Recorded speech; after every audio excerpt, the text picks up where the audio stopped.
Irmãos, então nós vamos falar da igreja em Sardes, né? Nós estamos aí encaminhando já para mais da metade do estudo da meditação na palavra das 7 igrejas, né?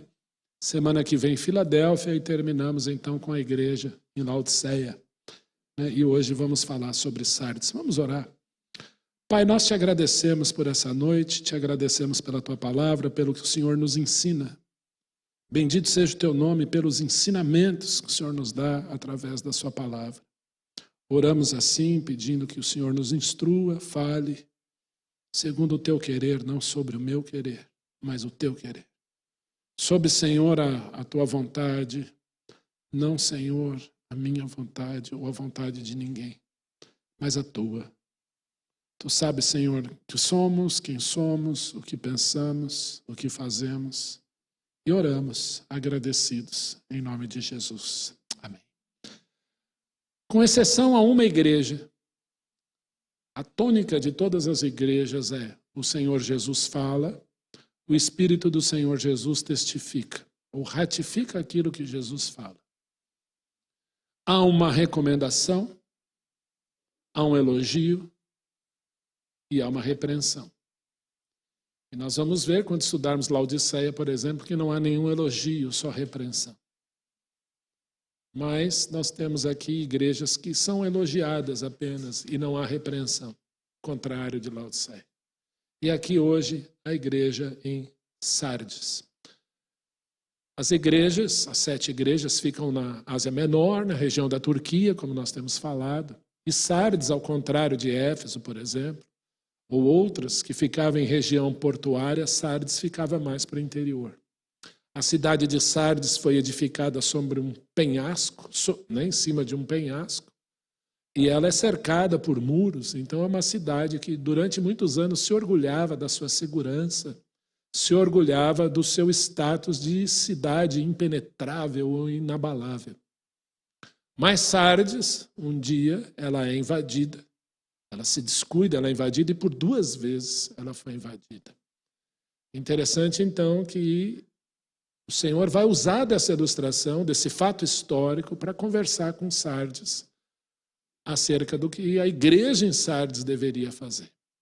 Era também uma cidade próspera, né, que trabalhava tapeçaria, trabalhava com tecidos, assim como outras também, trabalhava com bronze também.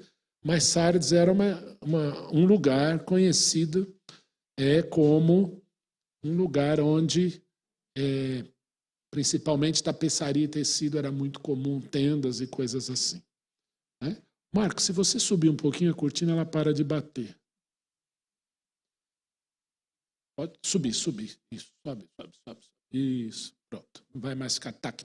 Eu vejo que alguns irmãos estão incomodados. Então vamos lá, vamos falar da igreja em Sardes. O nome Sardes significa a que escapa, ou aquela que sobrevive, aquela que escapou. Então vamos falar um pouquinho dessa igreja? Vamos lá, Apocalipse capítulo 3, versículo 1, diz assim: ao anjo da igreja em Sardes, ou Sardis, escreve: estas coisas diz aquele que tem os 7 espíritos, os 7 espíritos de Deus e as 7 estrelas. Quem fala? Quem fala é aquele que tem os 7 espíritos de Deus e as 7 estrelas. Nós sabemos que as 7 estrelas são os 7 anjos, né, das igrejas, mas eu queria falar um pouquinho sobre quem são ou que é esses 7 espíritos, ou que são os 7 espíritos de Deus. Que é que Jesus tem os 7 espíritos, mas não é só um espírito, não é o Espírito Santo. Então, nós precisamos entender, aquele que gosta de estudar a palavra de Deus, uma coisinha linda chamada exegese. Ek quer dizer para fora, né? Exegese significa assim: do próprio texto eu extraio lições. A Bíblia precisa explicar a Bíblia.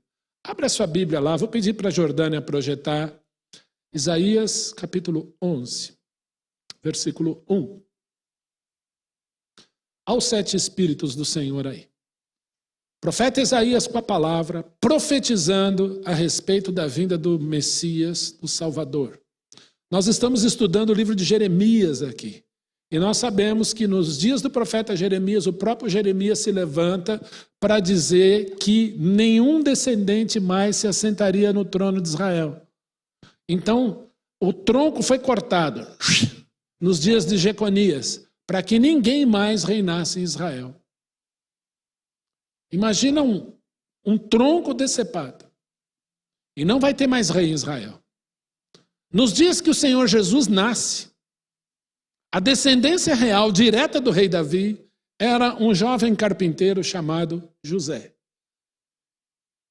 E se a descendência real continuasse, José seria rei de Israel. Mas ele era um carpinteiro.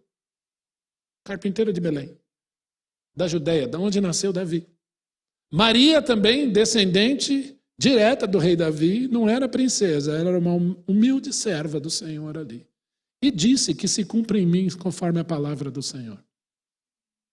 Então, do tronco de Jessé sairá um rebento, ou subirá um renovo. Eu gosto da versão renovo, que está lá na Almeida, revista atualizada. Um renovo. Imagina uma árvore decepada no seu tronco, e lá das raízes nasce um brotinho. Aquilo é o renovo. Porque ele tem que vir da linhagem de Davi. Quando nós estudamos uma matéria linda chamada Profecias Messiânicas, nós vemos que a linhagem do Senhor Jesus Cristo começa lá em Gênesis 3,15. Ele seria semente de mulher, e nós sabemos que mulher não gera semente, quem tem semente é homem. Ou seja, vai vir alguém de maneira extraordinária, sem participação de homem. Semente de mulher, da linhagem de Sem, filho de Noé, de Abrão, Isaac, Jacó. Jacó tem o seu nome mudado para Israel, ele tem que vir de Israel, e não é de qualquer tribo, ele vem da linhagem de Judá. Ele tem que ser profeta semelhante a Moisés. Ele tem que ser da linhagem do rei Davi. Ele tem que nascer em Belém, aonde nasceu Davi. Ele tem que um dia ser rejeitado pelo seu povo. Ele tem que ser humilhado. Ele tem que entrar em Jerusalém montado em jumento, Zacarias. Ele tem que ser traído por 30 moedas. Salmo 22, ele tem que morrer sacrificado. Zacarias 12, ele tem que ser traspassado por lança. E assim vai. Quantas informações! Do tronco de Jessé sairá um renovo, um rebento, e de suas raízes um renovo. E essa palavra renovo em hebraico é linda, é netzer, da onde vem o nome Nazareno ou Nazaré. Porque ele tem que ser chamado de Nazareno. Próximo de Jordânia 2. Repousará sobre ele o Espírito do Senhor. O Espírito Santo do Senhor. O Espírito de sabedoria, o Espírito de entendimento, o Espírito de conselho, o Espírito de fortaleza, o Espírito de conhecimento, o Espírito do temor do Senhor. Olha os 7 Espíritos do Senhor nele. É um Espírito só, é o Espírito Santo de Deus em forma de Espírito do Senhor, sabedoria, entendimento, conselho, fortaleza, conhecimento, temor do Senhor. Essas coisas diz aquele que tem os 7 Espíritos e em sua mão as 7 estrelas, o anjo das 7 igrejas. Voltando lá para Apocalipse. Ainda no versículo 1. Conheço as tuas obras, que tens nome de que vives e está morto. Sardes é uma igreja que se gabava da sua religiosidade, se gabava do seu relacionamento com Deus, parecia vivo e estava morto. Somos invencíveis, somos intransponíveis, ninguém nos abala, ninguém vai transpor os nossos muros. Mas a cidade é invadida e eles morrem. Eles são atacados ali. E o Senhor usa dessa história para dizer, Sardes, é como se você vivesse, mas você está morto. Durante mais de 1000 anos, a igreja do Senhor Jesus, ela permanece morta. Ela começa a cobrar indulgência, ela começa a fazer uma série de coisas e homem se levanta. Ao ponto de um homem chamado Martinho Lutero, agora em outubro nós vamos falar de reforma. Ele escuta ali em Wittenberg, ele pesaroso pela morte de seu avô, ele escuta alguém dizer assim, Cada moedinha que cai no bolso de um frade é uma alma que escapa do purgatório. Então ele vai fixar ali na Catedral de Wittenberg as suas 95 teses, dizendo: precisamos mudar isso, porque ele lia a Bíblia, e lia, e ao se deparar com o livro de Romanos, ele entende: o justo é justificado pela sua fé. O justo viverá pela sua fé. E ali começa então uma mudança, que para alguns terminou ali, para mim nunca terminou ali. Tem que continuar. Aliás, o Senhor exorta Sardes a fazer isso. Vocês têm fama de quem está vivo, de alguém que está vivo, mas na verdade vocês estão mortos. Continuando aí. Ser vigilante. Um dos maiores desafios à igreja do Senhor Jesus hoje é vigilância. E nós não gostamos de vigiar, né? Nós não gostamos de vigiar. Quem aqui saiu, deixou a casa sem ninguém e trancou a porta? Levanta a mão só para eu ter uma ideia. Isso se chama vigilância. E na vida cristã, às vezes, nós esquecemos de vigiar. E o Senhor diz: ser vigilante e consolida o resto que estava para morrer. Tem muita coisa que tinha para morrer aí, para acabar aí, e vocês não acabaram. Porque não tenho achado íntegras as tuas obras na presença do meu Deus. Que exortação dura. O Senhor Jesus nos chama à santidade, nos chama a caminhar com Ele. Nós vemos isso nas outras igrejas. E eu gostaria de dizer que nos dias de hoje, toda a igreja, não estou falando de igreja local, mas a igreja toda do Senhor Jesus Cristo espalhada por esse mundo, tem um pouquinho de cada igreja e precisa se posicionar. Precisa mudar. Ser vigilante, consolida o resto que estava para morrer, porque tem obras suas que eu não acho íntegras na presença do meu Deus. Precisa mudar. Hoje de manhã nós falamos de idolatria. Semana passada falamos de idolatria. Falamos hoje pela manhã de idolatria. Idolatria não é assim: eu vou fazer meu ídolo e vou prostrar. Não, tem seres humanos que adoram outros seres humanos. E aqui de manhã eu falei o Deus celebridade. Quantas vezes nos prostramos diante dele? O Senhor Jesus nos chama para ser diferente. Ele não divide a sua glória com ninguém. Ele não divide a sua glória com imagem. Ele não divide a sua glória com outrem. Nem com pessoas, nem com seres, nem com coisas. A adoração é exclusiva. Porque a idolatria ela tem desdobramentos e dobramentos severos que nós vamos ver no domingo que vem. Não tenho achado íntegras as tuas obras na presença do meu Deus. Versículo 3. Lembra-te, pois, de como tens recebido e ouvido, e guarda-o, e arrepende-te. O que você tem recebido? O que temos ouvido? Guarda-o e arrepende-te. Muitas vezes eu vejo a igreja do Senhor Jesus dogmática e pouca Bíblia. Nós precisamos voltar à Escritura. Precisamos amar a Escritura.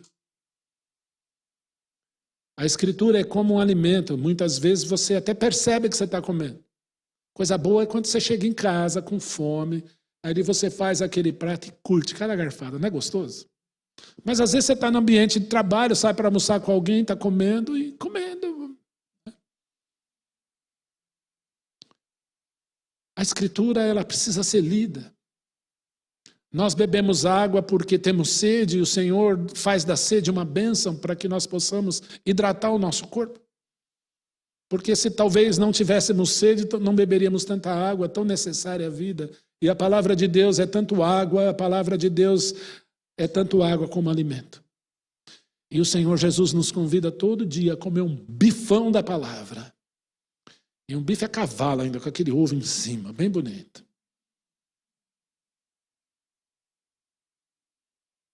Ah, pastor, eu não leio a Bíblia porque eu não tenho tempo. Eu vou lá, pego a caixinha de promessa, leio um versículo. Quantos lembram da caixinha de promessa? Leio um versículo. E aí tá bom, aquilo vale pela minha semana. E outro dia eu peguei e li lá, Jesus chorou, pronto. Essa semana eu serei sensível. Eu vou chorar com os que choram. Leiamos a Bíblia. Leamos a palavra de Deus. Eu fico feliz quando eu escuto que o irmão fulano, a irmã fulano, gasta horas lendo a Escritura, preparando estudo, preparando devocional. É isso que é a vida do crente. Porque nós estamos nos alimentando daquilo que traz vida. Então lembra-te do que você tem recebido e ouvido. Já citei aqui que uma vez escutei um sermão, achei interessante. Mas a pessoa falou 42 vezes o nome de um reformador, falou uma vez a palavra Senhor e nenhuma vez a palavra Jesus, e eu fiquei estarrecido.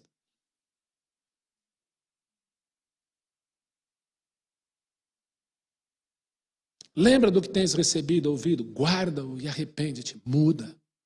Os grandes avivamentos da história ocorrem quando crentes entendem a Bíblia. Lembra de Neemias 8? Nós estudamos Neemias aqui, não? Estudamos Neemias aqui. E aí então Esdras, o escriba, se levanta, começa a ler a Escritura, começa a decorrer sobre a Escritura, e as pessoas começam a chorar, começam a ficar felizes, mas a chorar de emoção, porque entenderam as coisas que estavam escritas na lei. E o Senhor fala, para de chorar, alegre-se, porque a alegria do Senhor é a força de vocês. Porque eles entenderam o que eles leram. É necessário nós resgatarmos a Bíblia. Foi isso que eles tentaram fazer lá e muitas vezes nós paramos de resgatar a Escritura. Porquanto se não vigiares, virei como ladrão, assim como aconteceu em Sardes, e não conhecerás de modo algum em que hora virei contra ti. Sardes dormia quando foi invadida e acabou. Uma das cidades mais fortes do mundo. Quem já visitou sabe e ouviu essa história lá. Eles se orgulhavam do penhasco e dos muros. Somos intransponíveis. Que perigo. Versículo 4. Tens, contudo, em Sardes umas poucas pessoas que não contaminaram as suas vestiduras. São pessoas que permanecem fiéis. Sardes era uma cidade famosa por adoração. Se eu não me engano, a Cibele. Eles adoravam, eles tinham uma divindade ali, e aquilo contaminava a vida da igreja. Quantas vezes nós permitimos que algumas coisas de fora, a idolatria, às vezes permeiem a vida da igreja. E ali ele diz assim, umas poucas pessoas que não contaminaram. Havia ali crentes fiéis, crentes fervorosos, crentes zelosos, crentes que liam a Bíblia. Eu lembro de uma realidade que eu vivi assim na minha juventude, na minha adolescência, onde nós começamos a ter um momento meio Sardes, né, na nossa vida eclesiástica. Mas tinha um irmão ali, naquela igreja, que ele não deixava ninguém, um visitante, ir embora sem ouvir o evangelho. E dava a Bíblia e ele segurava ali, falava de Jesus. E ele começou a ser perseguido dentro da igreja por fazer isso. Eu já ouvi igrejas que, por exemplo, uma pessoa vai na igreja, ninguém fala com ela, vai embora. Desculpa o constrangimento, mas nós gostamos de conhecer as pessoas aqui por nome. E não queremos que você seja mais um, você tem um nome, nós queremos saber, acolher, conhecer. Porque a partir do momento que a irmã abre um guarda-chuva dentro da igreja, no meio do culto, aí o diácono falou, dá para fechar o guarda-chuva, nós estamos em culto. Falou, até que enfim alguém dessa igreja veio falar comigo e me cumprimentar. Isso é grave. Então, muitas vezes estamos preocupados com excesso de religiosidade e não prestando atenção naquilo que realmente importa, o nosso debruçar na palavra de Deus e a nossa comunhão em Cristo Jesus, o edificarmos mutuamente em amor. Irmãos, eu tenho muita vontade de fazer culto de manhã, a gente ora por isso, mas como as devocionais são importantes. Porque é o momento da igreja, ouvir a igreja e edificar a igreja, e essa é a igreja que eu acredito, a igreja que se edifica.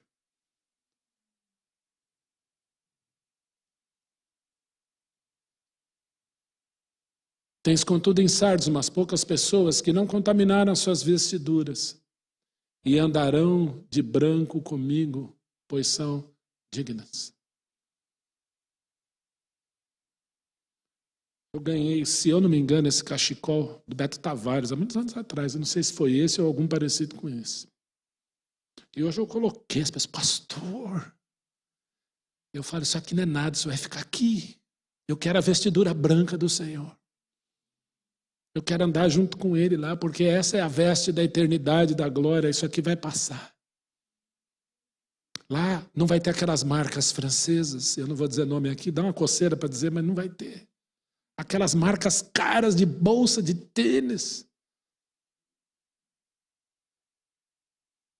Não vou falar. Mas eu lembro de uma música do Rebanhão, quem mais é antigo aqui, né? Lembra do Rebanhão?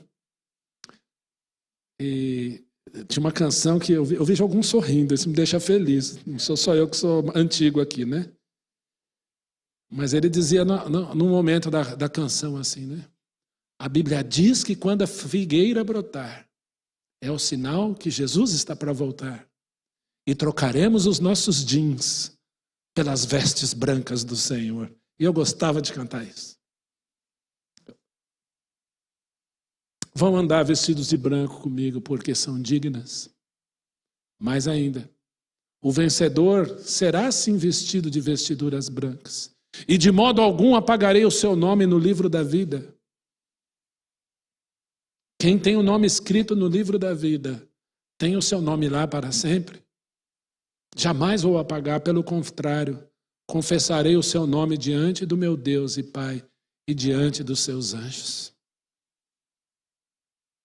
Já parou para pensar o Senhor Jesus dizendo assim ao Pai? Esse aqui é o Marcos. Esse é meu servo fiel. Ele está de vestidura branca porque ele é meu servo fiel. Ele não se envergonha do meu nome. É por isso que ele está aqui. Essa aqui é a Andréia Ferreira, minha serva. Ela está aqui de vestidura branca porque ela foi vigilante, guardou o meu nome e não se envergonhou do Evangelho de Jesus, e eu estou confessando o nome dela diante de ti. Já parou para pensar nisso?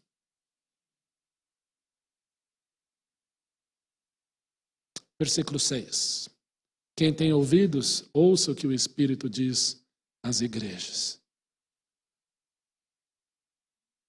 A exortação à igreja em Sardes é: continue. Tem boas obras, mas continue. E aquelas obras que estão para morrer, faça morrer e continue. Prossiga, santifique-se. Eu ouvi muitas vezes, uma vez reformado, sempre reformando. Nós precisamos resgatar isso. Não acabou ali em 1517. Me desculpe. O Senhor conclama a sua igreja a se reavivar e santificar hoje. A rever valores, sim, hoje. Foi esse o desafio em Éfeso. Voltar ao primeiro amor. A igreja de Cristo precisa entender muitas coisas que às vezes ainda não entende. E desculpa, quando eu falo igreja, eu me incluo. Nós precisamos entender muitas coisas. Qual é o nosso papel de igreja? O que o Senhor Jesus quer de nós. Porque a igreja ela foi chamada para adorar, sacerdócio real, nação santa, e ela foi conclamada a pregar, proclamar as virtudes daquele que nos chamou das trevas para a sua maravilhosa luz. Então a igreja existe para adorar, a igreja existe para pregar o Evangelho de Jesus. E o discipular está no combo, faz parte. O congregar está no combo, porque nós precisamos adorar. E adorar como congregação, como um. É colocar, sim, as nossas diferenças de lado, porque nós temos. E temos muitas, temos opiniões divergentes, e faz parte. E nós não estamos falando aqui o que é bom, o que é ruim, o que é melhor, o que é pior, mas como igreja nós somos um. E lá na eternidade, na glória, nós vamos viver como um, em plenitude, em amor, 100% na presença do nosso Deus. E se Ele já nos salvou, Ele nos chamou, por que não vivermos isso agora? Há muitas coisas que precisamos entender. A igreja de Sardes vai passar por terremotos, passou por terremoto, passou por invasões.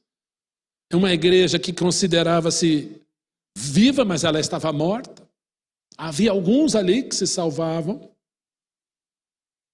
Mas eu entendo que é tempo do Senhor Jesus nos reavivar e nós entendermos, primeiro, o que é culto, o que é adoração, e o que não é, o que é religiosidade e o que o Senhor não aprova. Às vezes estamos muito preocupados com certos detalhes como disse recentemente o Dr. Augusto Nicodemos, o que é o enfeite, o que é o coral, o que é a roupa do pastor, a gravata do pastor, em vez da pregação da palavra do Senhor. Nós não temos que nos preocupar com isso.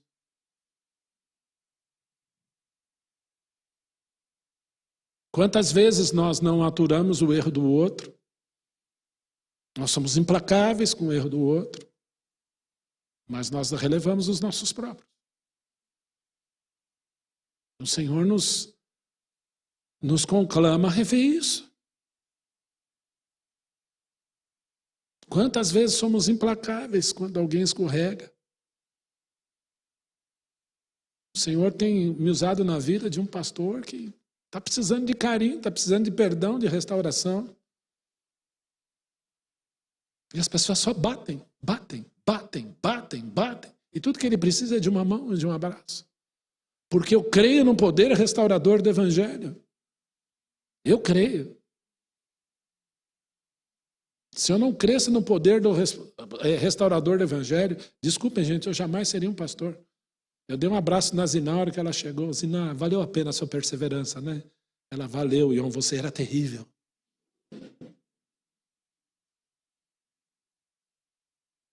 Olha isso. Vale a pena. Esse é o poder restaurador do Evangelho.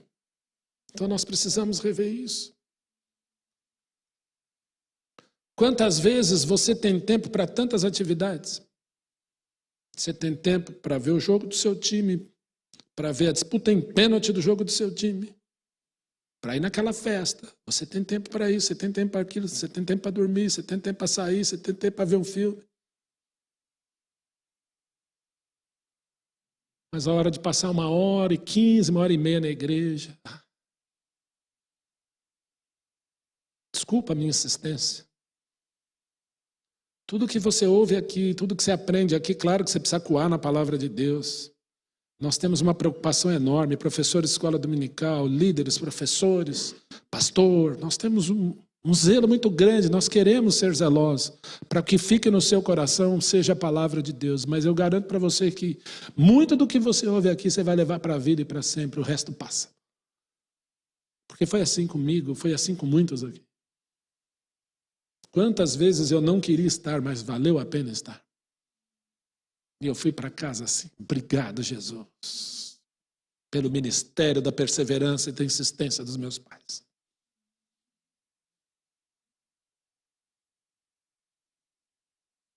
Muitas vezes somos zelosos com muitas coisas.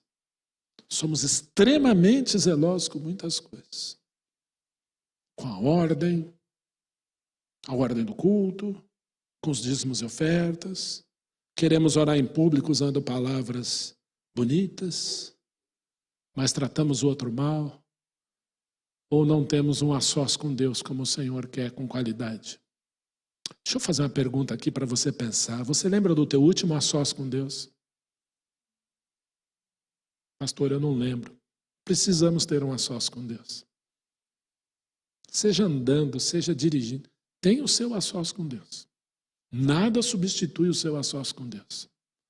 Isso é muito importante. Qual é o papel da igreja? Temos tempo para tanta coisa, mas e para Jesus? A Laura hoje de manhã falou assim, você deve ter muitos motivos para reclamar. Eu, por coincidência, ouvi aqui o Vini falar exatamente a mesma coisa. Você tem muitos motivos para reclamar, inclusive do frio. Mas temos um grande motivo para agradecer, ainda existe uma cruz.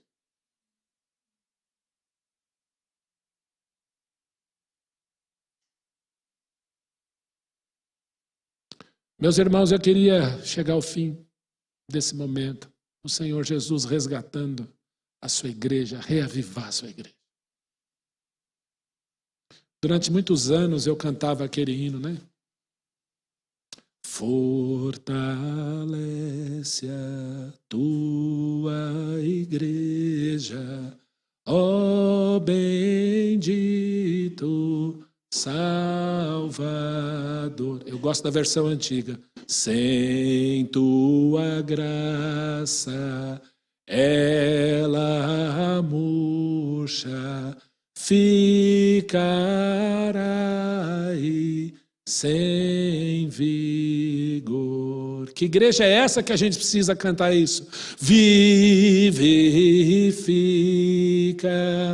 vivifica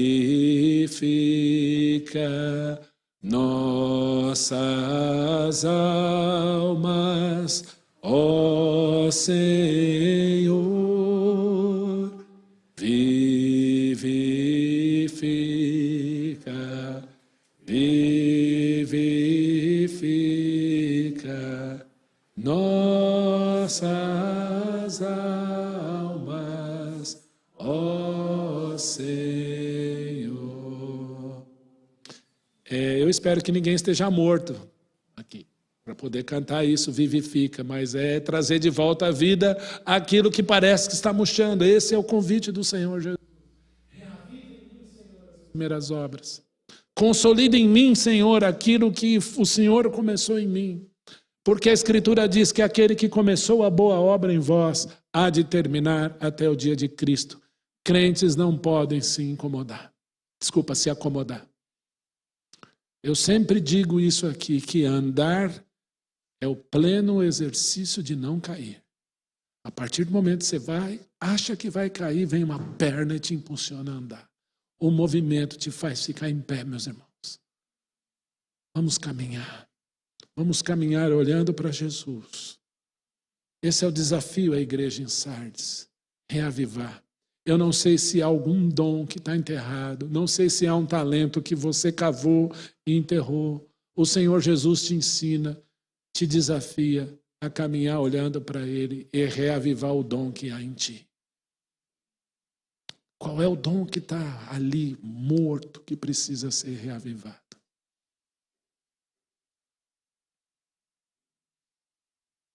Quem tem ouvidos, ouça o que o Espírito diz às igrejas. Semana que vem vamos falar de Filadélfia, o amor dos irmãos. Que desafio. Que desafios para nós. Que desafio para mim e para você.